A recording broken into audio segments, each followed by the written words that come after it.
Hola, doctor. El día de hoy mi equipo conformado por Benítez Romero Montserrat, Castro Martínez Araceli, Forrillat Fernández Ana, González Coronel Jocelyn y Hernández Rosas Montserrat y su servidora Chávez Aguilar Alicia Paloma, le vamos a presentar el proyecto final que corresponde a sepsis y shock séptico. Y como introducción, podemos decir que la sepsis es una enfermedad con una prevalencia y mortalidad elevada y se puede considerar como una enfermedad emergente con un aumento de un 8.7% anual. Este aumento de incidencia se debe fundamentalmente al aumento de los pacientes de edad avanzada y que están inmunodeprimidos, al mayor número de procedimientos invasivos que se realizan y en menor grado, al aumento de a la resistencia de antibióticos por parte de microorganismos que la pueden llegar a originar, pueden llegar a presentar mayor tasa de mortalidad. Y también se puede decir que un significado de la palabra sepsis es aquella infección sospechada o documentada clínica o microbiológicamente con unos o más de los criterios SILS a cualquiera de las siguientes casos que le vamos a presentar.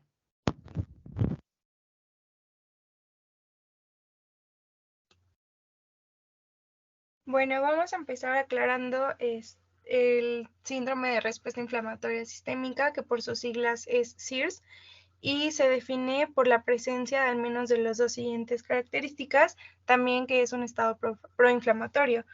Debe de tener presencia de temperatura mayor a 38.3 grados centígrados o menor a 36 grados centígrados, con una frecuencia cardíaca mayor a 90 latidos por minuto, con presencia de taquipnea o presión parcial de dióxido de carbono menor a 32 milímetros de mercurio, leucocitos mayor a 12.000 o menor a 4.000, con una presencia de más del 10% de bandas.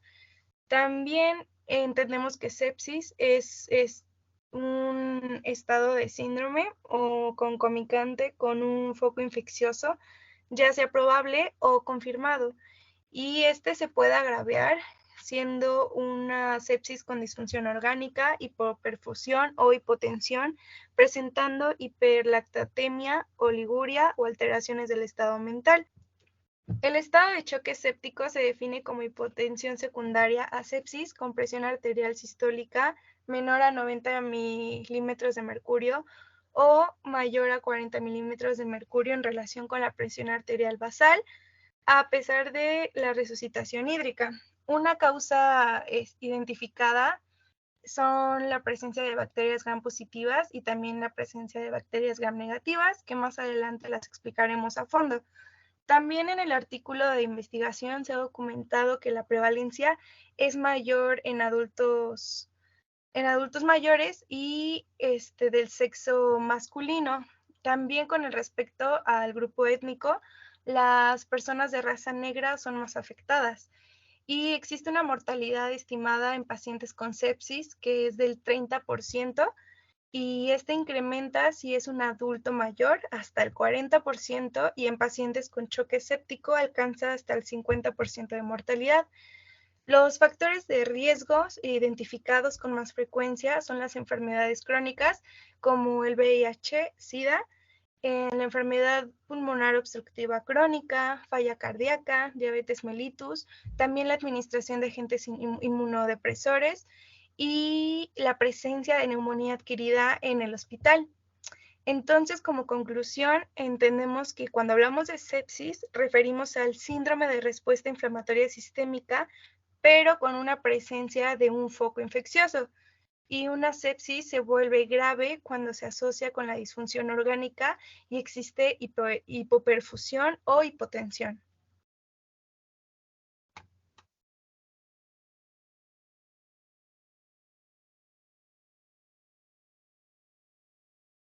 Para el apartado de la fisiología, podemos decir que, como tal, en este choque séptico se produce un desequilibrio entre los mecanismos pro y antiinflamatorios del cuerpo, entre los que podemos destacar los siguientes puntos. El primero sería la activación de diferentes líneas celulares, entre pues, las que podemos destacar monocitos, macrófagos, neutrófilos, células endoteliales y las plaquetas.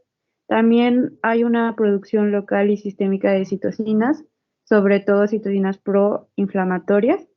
También existe una estimulación de la cascada de proteínas plasmáticas. En este caso podríamos mencionar sobre todo el sistema de complemento, así como también hay una activación de las vías de coagulación intrínseca, que en este caso podría ser el sistema de contacto, y extrínseca, también hablando por el lado del sistema fibronolítico.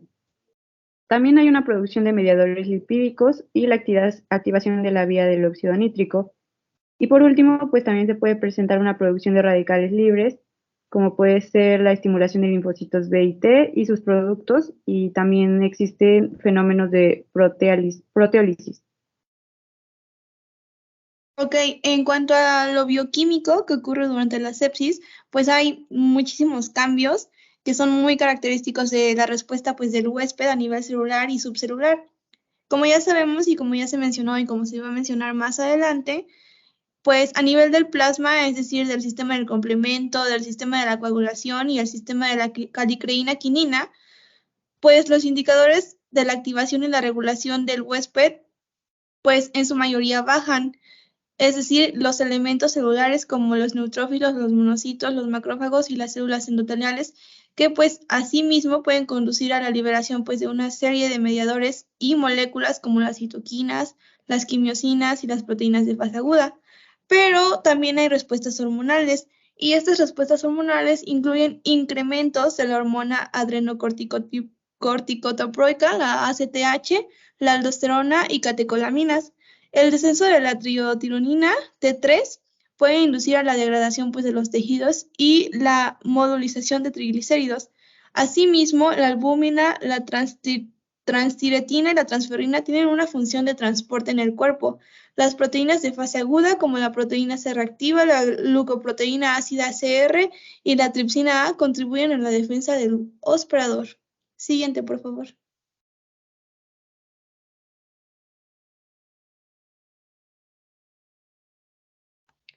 En lo que corresponde a la parte microbiológica de la sepsis o choque séptico, es que van a existir determinantes microbiológicos como las bacterias gram positivos, que con mayor frecuencia sobre estas se han encontrado Staphylococcus aureus, Streptococcus pneumoniae, y en lo que corresponde a bacterias gram negativas, con mayor frecuencia se han encontrado lo que es Escherichia coli, Klebsiella especies y Pseudomonas aeruginosa.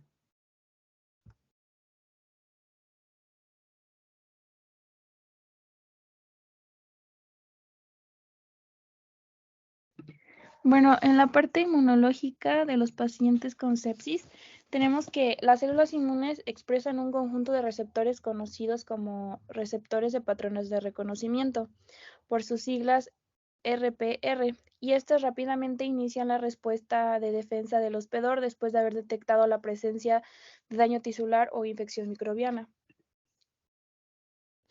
La presencia de una infección microbiana se detecta mediante el reconocimiento conservado de patrones moleculares asociados a patógenos, y estos se expresan tanto en microorganismos invasores, patógenos, como en los inocuos.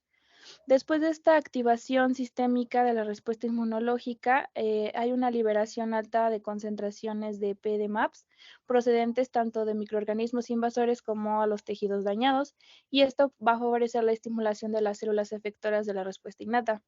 Después de esto, se acompaña de una marcada y desequilibrada respuesta mediada por citocinas, que es conocida como tormenta de citoquinas, que convierte esta respuesta fisiológica de defensa en un estado inflamatorio excesivo y perjudicial para el paciente. La trombina activada puede promover la activación de diversas vías proinflamatorias, dentro de las que incluyen la producción de citocinas proinflamatorias, tales como TNF-alfa, interleucina 1 beta, interleucina 1L y la generación de C5A. Y bueno, estos son los ejes centrales nocivos de la sepsis. La S5A en altas concentraciones tiene múltiples efectos nocivos. El MIF, en exceso es nociva en la fase aguda de la sepsis, ya que los niveles séricos de esta se han correlacionado con la gravedad de la sepsis. El HMGB1 es la señalización inducida, pues posee efectos pleitrópicos sobre las células del sistema inmune y promueve la inflamación, potencialmente la disrupción por daño sobre las barreras epiteliales. Y la interleucina 17A está involucrada en la mediación de la respuesta proinflamatoria mediante la activación y producción de muchas otras citocinas, como ya fueron mencionadas, y proporciona la diafonía entre linfocitos y fagocitos.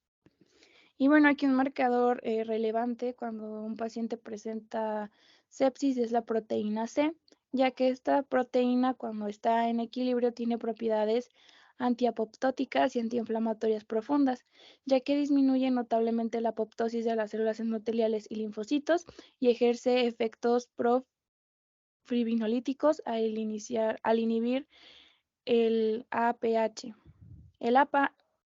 perdón.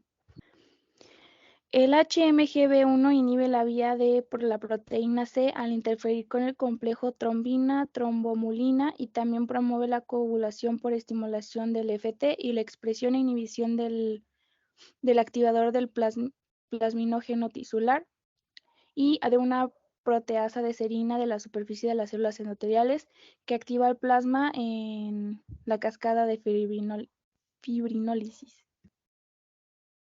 Bueno, ahora vamos a pasar con el caso clínico. Como introducción, presentamos los datos personales del paciente. Es una mujer de 28 años de edad, de nombre Marisol Rosales Gutiérrez. Es mexicana, soltera, del estado de Guerrero, y acude a consulta por taquipnea, taquicardia, fiebre e hipotensión. Al llegar, pues estaba confundida y no sabía qué pasaba.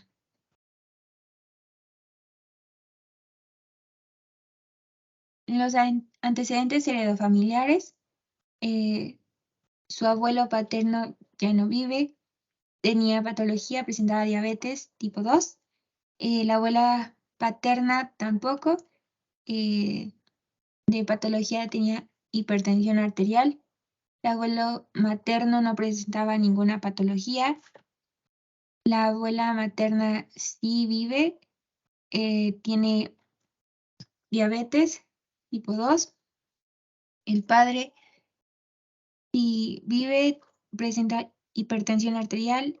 La madre también vive y presenta diabetes tipo 2.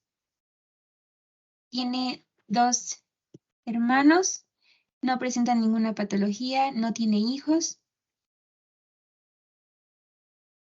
En la revisión de los problemas que refirió la paciente, no presenta estreñimiento, tampoco gastritis, colitis, úlceras o diarrea. No ha pasado por cirugía, sin embargo, cursó con hospitalización por aborto incompleto hace 7 meses, de 8 semanas de gestación, y en esa intervención pues se tuvieron que realizar una aspiración manual intrauterina.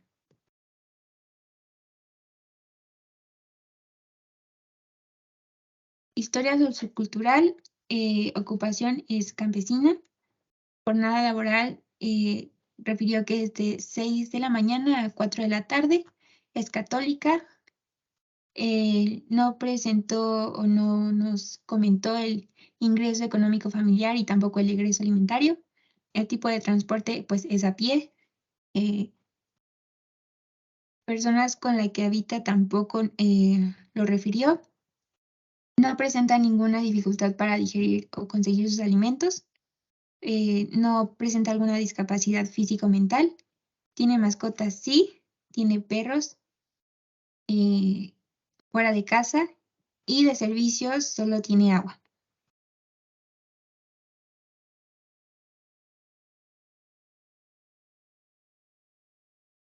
En la exploración física, sus signos vitales: la frecuencia cardíaca fue de 154 latidos por minuto, de la tensión arterial 50/70 miligramos sobre mercurio, y de la frecuencia respiratoria 25 respiraciones por minuto. Temperatura de 40 grados centígrados y su saturación de oxígeno estaba en 89%. En el padecimiento actual tenemos que la paciente presenta sopor superficial ictericia generalizada, disminución del esfuerzo ventilatorio y murmullo vesicular disminuido. Hepatomegalia, distensión abdominal con signo de ola y matidez cambiante presente. Facies álgica a la palpación, extremidades con edema, dermatosis diseminada, acentuada en el hombro izquierdo y en el miembro torácico. Ipsilateral, con placas de aspecto verrugoso, bordes bien definidos, úlceras centrales, y al examen oftalmológico se observaron tubérculos coroideos y a la exploración genital edema vulvar y pérdida transvaginal hemática fetida escasa por la hospitalización que tuvo. Se calcularon escalas de Apache 2 de 27 puntos y SAP2 con un valor total de 64 puntos que predice mortalidad estimada de 60.5 y 75.3% respectivamente. Pues también ya se mencionó que tuvo debilidad muscular, tiene piel amarillenta y pues fatiga.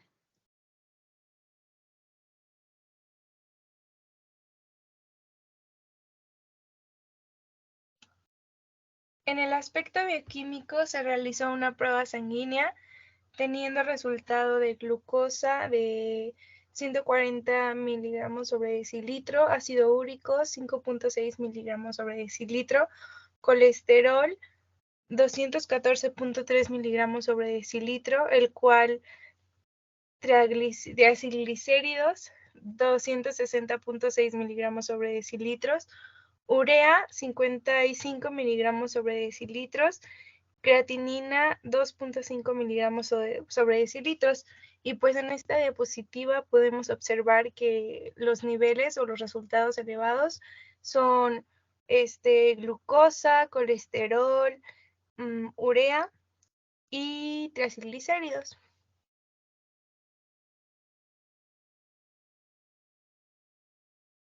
La siguiente. Después se realizó la biometría hemática y obtuvo como hematocrito 46 milímetros, hemoglobina 15.8 gramos sobre decilitro, eritrocito 4.9 millones sobre microlitro, en plaquetas 214.5 miligramos sobre decilitros, leucocitos 11.000, linfocitos 37, monocitos 4 y neutrófilo 56, eosinófilos 3. Y pues acá podemos observar que los linfocitos salió un resultado bajo, ya que como sabemos da a una infección, en este caso bacteriana, y pues como está en un trastorno autoinmunitario y en una inflamación pues crónica, por eso es que obtuvo ese resultado.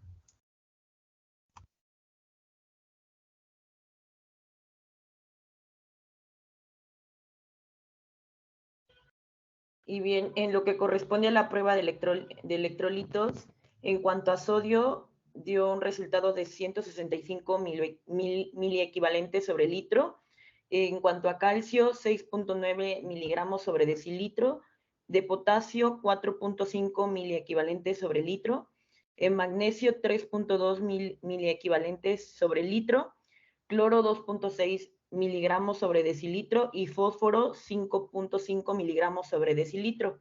Es por ello que de manera general el estado séptico se ha asociado con un aumento de la creatinina, la urea, sodio, magnesio y fósforo, y en una mayor frecuencia se ha encontrado niveles muy bajos de calcio y no se ha encontrado alguna asociación significativa entre la sepsis y el potasio. Siguiente, por favor.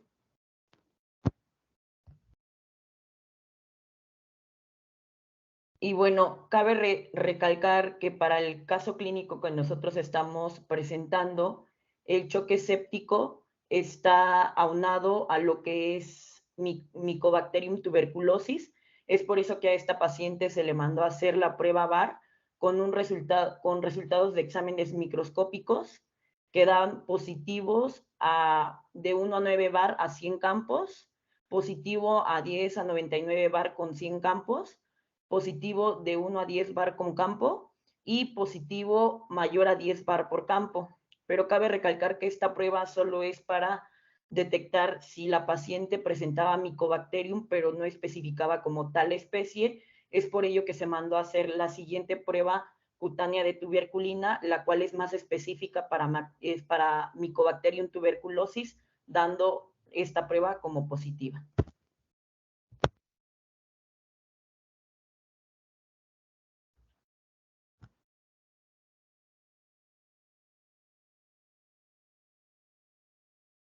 Bueno, para este caso contemplamos para el área de antropometría estos datos. La paciente presenta una talla de 156 centímetros, un peso de 57 kilogramos, y esto nos da un índice de masa corporal de 23.4, lo que nos señala que tiene un peso saludable. También quisimos tomar el peso antes de la enfermedad, que constaba de 60 kilogramos, y sacando el porcentaje de peso perdido, reportamos un 5%, lo que es muy importante porque para estos casos, sobre todo, un aspecto de evaluar nutricionalmente hablando es el riesgo de tener desnutrición. Entonces, para este caso de esta paciente en específico, no existe un riesgo de desnutrición. También para poder realizar los cálculos, que más adelante hablaremos de eso, contemplamos un factor de estrés y pues quisimos agregar la tabla de valores. Bueno, para seguir con el caso, hablamos también de la interacción fármaco-nutriente. En el caso se nos habla de fármacos, sobre todo de primera línea para el tratamiento, entre los que encontramos la isoniazida, la rifampicina, la plasmida, el etambutol y la streptomicina. Se indica una dosis diaria específica, la cual después de 2 semanas de tratamiento se irá aumentando o disminuyendo dependiendo del avance que tenga el paciente. Y generalmente estos medicamentos tienen una acción sobre todo bactericida, tanto extra como intracelular, o bien una acción esterilizante en el caso del segundo fármaco. Y las interacciones que tenemos en general, pues es que pues para algunos fármacos el consumo de estos con cierto tipo de alimentos, sobre todo tiraminas, bueno, aminas en general, pueden llegar a reaccionar con efectos adversos, sobre todo escalofríos, dolor de cabeza, dificultad de respiración, náuseas y algunas veces también taquicardia. También podremos resaltar que estos fármacos, sobre todo su interacción con alimentos en general, o sea, las comidas del paciente, pueden disminuir su acción, entonces se recomienda sobre todo que se consuman antes de cada comida. Y bueno, también algunos hablan acerca de que, bueno, especialmente el tambutol se absorbe rápidamente y este en específico es el único que de ser consumido con alimentos no disminuye como tal su absorción y no tiene ningún efecto al tratamiento.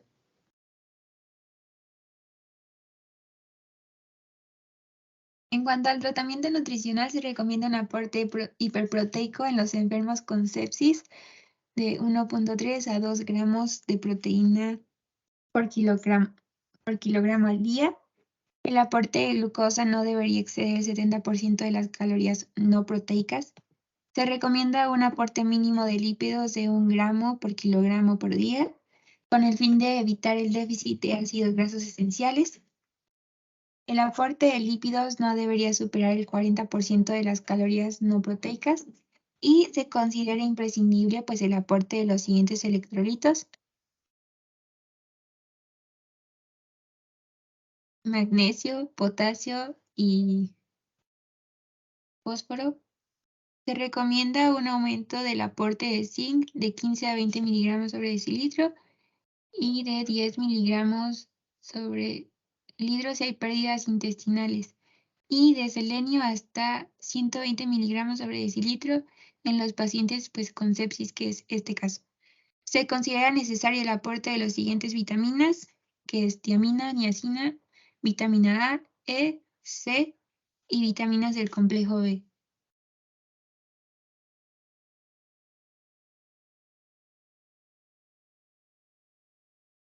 Ok. En cuanto a los objetivos nutricionales, para este caso, nosotros consideramos que es importante satisfacer las mayores necesidades de energía, ya que una infección leve eleva el gasto energético en reposo entre 15 bilivolts o 40 bilivolts, y la sepsis lo hace de 40 a 70%, y así pues se duplican las pérdidas de nitrógeno. Asimismo, es importante tratar la náusea, el vómito y la anorexia que pueden presentar estos pacientes, prevenir o tratar los trastornos metabólicos como la hiperglucemia, la glucosuria, el coma hiperosmolar no cetóxico y alteraciones electrolíticas.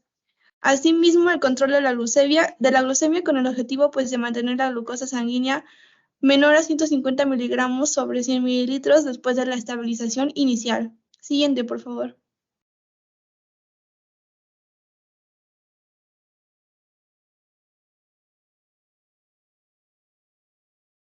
Y en cuanto a las características de nuestra dieta, pues hay que proporcionar proteínas a concentraciones de 1.5 a 2 gramos sobre kilogramo por día.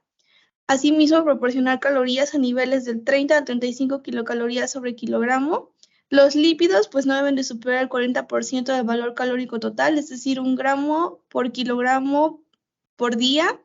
Y pues los carbohidratos se calculan después de tener ya las kilocalorías de los lípidos y las proteínas.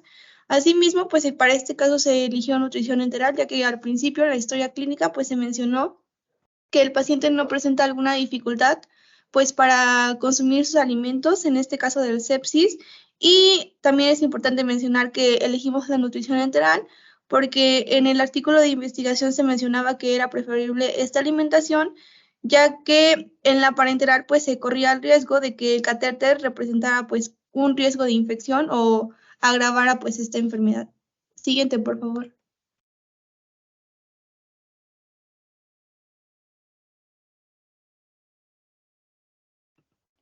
Para los cálculos dietéticos usamos la fórmula de Harris y Benedict con factor de sepsis, utilizando la fórmula para mujeres, y nos dio un total de 2.174.72 kilocalorías, con una distribución de macronutrientes en carbohidratos 50%, proteínas 30%, lípidos 30% y tomando en cuenta las recomendaciones de zinc y selenio. Siguiente. Esta es la distribución de macronutrientes por porción de alimentos. Serían 9 verduras, 3 frutas, 8 cereales, 2 leguminosas, 3 porciones de alimentos de origen animal con muy bajo aporte de grasa, 3 con bajo aporte de grasa y 2 con moderado aporte de grasa, 2 porciones de leche semidescremada, 3 porciones de aceites y grasas sin proteína, 3 porciones de aceites y grasas con proteína y 0 azúcar con grasa o sin grasa. Siguiente, porfa.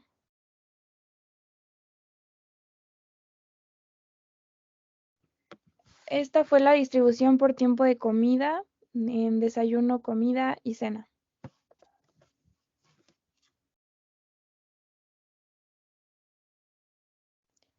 Y como desayuno tenemos un omelette de verduras con claras.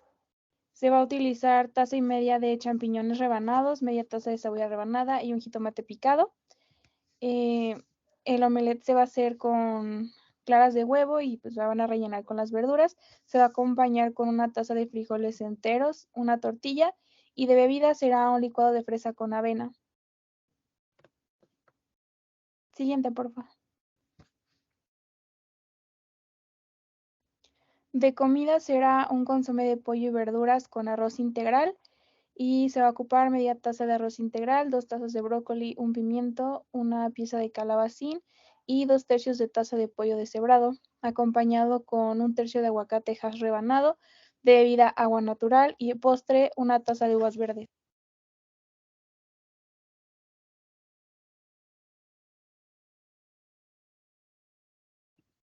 Y ya como cena tenemos tacos de sardina, que serán 6 piezas de sardinas picadas y sazonadas con cebolla, acompañadas con 2 tortillas de maíz. 2 nopales asados, y de bebida será una taza de leche semidescremada con esencia de vainilla y canela, y de postre un tercio de pieza de camote amarillo hervido.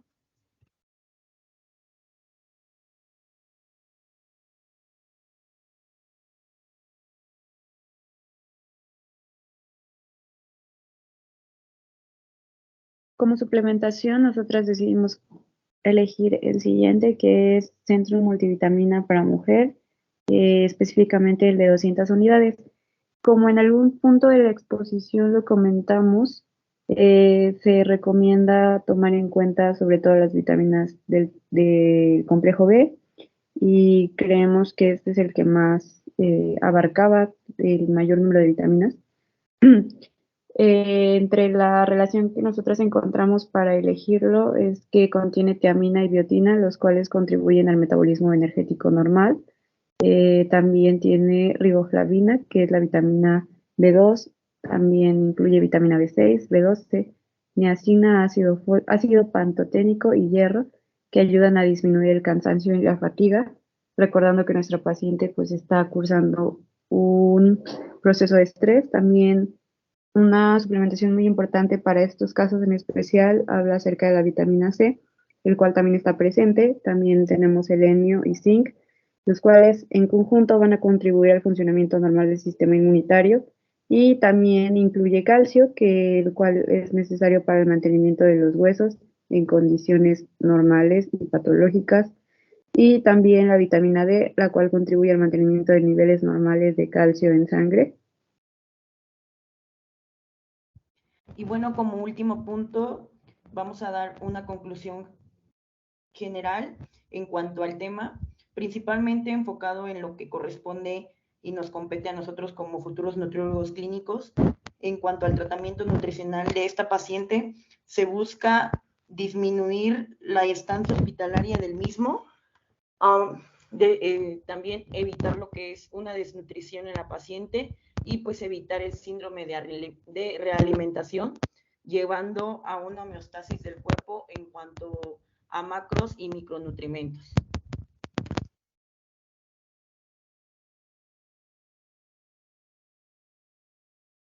Después de exponer todo el tema, nos llevamos también como conclusión que pues el choque séptico es la manifestación más grave de una infección, y se produce como consecuencia de una respuesta inflamatoria sistémica severa, la cual va a llevar sobre todo a un colapso cardiovascular o microcirculatorio, también a hipoperfusión tisular, que cabe resaltar que este punto va a ser como el elemento central que va a definir la condición del shock y que debe estar detectada y revertida en forma urgente desde el minuto 1 que el paciente llega a revisión.